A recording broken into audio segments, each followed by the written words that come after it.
nu fàttalee bayit yu gàtt yi nga xam ne sëriñ bi daa waxoon ne bis bu ne nañu koy wax ci weeru koor wi balaa jant so.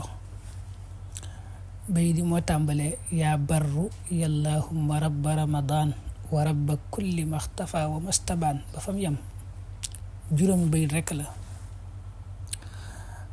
maanaam nag ñaan gi ci biir nag moom dafa am solo lool. ñaan gi mooy wa astaidu bika min an taxruba alchamsu fi yowmi hada maghriba waliya dambun qad tuwaqiduniya bihi alayya yowma mawti rabbiya.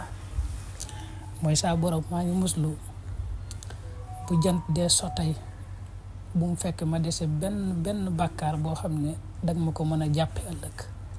waaw nga xam ne boo bu fekkee saxal nga ko ci weeru koor yi bis bu ne boole nga woor ngir yàlla, boole nga ci wàqanteeg sa borom ne ko saa borom tey jii daal bu jant dee so bu ma desee benn bàkkaar.